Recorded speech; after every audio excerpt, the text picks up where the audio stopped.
I'm going to outer space. No, not that outer space. I'm going into the space outside of our space. It doesn't have to be above.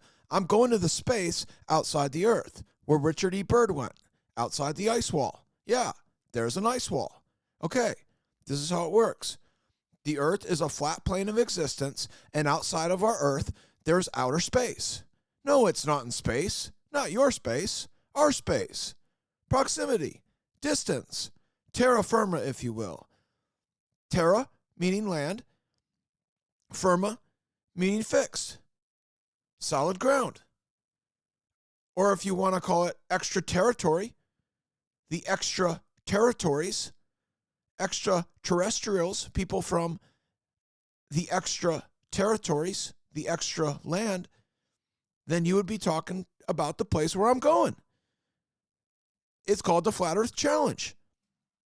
I'm challenging people to put their consent towards a team and live with the result of our experiment. And our experiment is to fly straight from New Zealand and fly west and see if we come out the other side of the spinning globe. And if we don't, then it's a flat plane.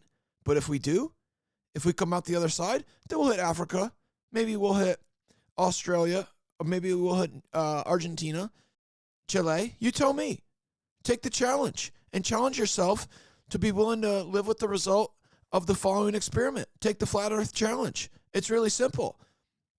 Add your consent to a team. Say, I'm taking the Flat Earth Challenge, and say, I'll be willing to live with the result based on whether or not we hit more land or not. So a bunch of flat earthers and I and a bunch of globers and I are going to fly straight and see if we hit more land. It should only take about 2 to 4 hours. And we're going to see if we come out the other side of this spinning ball, or if the Earth is a flat plane. The experiment will let us know. So the ancients said that there was more land outside the poles. The Gulliver's Travels story is about traveling outside the lands. The Egyptians talked about a sky net, and that net creating memories for your brain outside of our circumference, outside of our ice wall. There may be more land. The brain might not be able to remember anything outside of there. The stars might create some sort of memory or connection of memories, so you can have some clock to remember what you remember.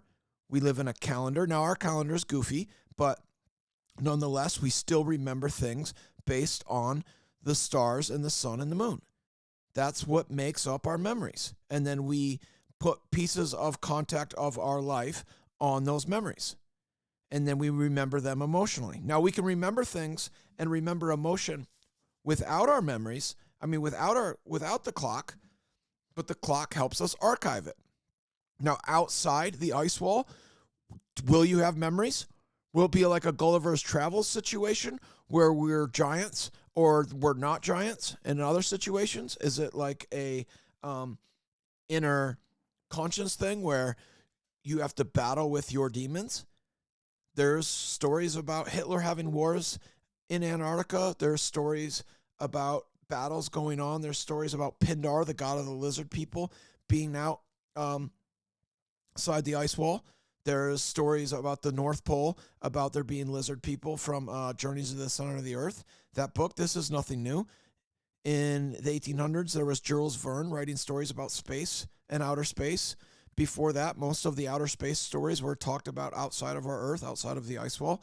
Even up until the 1920s and even 1930s, there was a lot of speculation that there was something outside of our Earth, but not above us.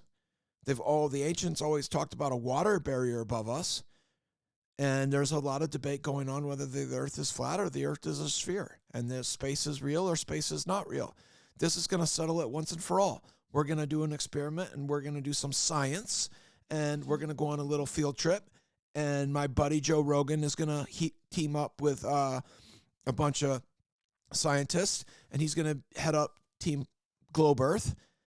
And I'm going to be team leader for Flat Earth, and we're going to have a bunch of top flat earthers explain where we're going and why we're not going to be coming outside of your globe, why we're going to be hitting more land. This land is not going to be Antarctica. There is another mountain out there, and there's other mountain ranges out there. They're going to try to say it's Antarctica.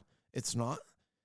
We're going to show you on the map where we're going. We're going to bring the top level flat earthers, and we're going to bring the top level globers, and we're going to settle this dispute once and for all. The Navy can't stop us. The Air Force can't stop us. We're going to run a private plane. We're going to fly below the commercial level so they can't really tell us that we can't go. And we're going to fly straight. And then when we hit the ice wall, we'll go a few hours back, and then we'll turn around.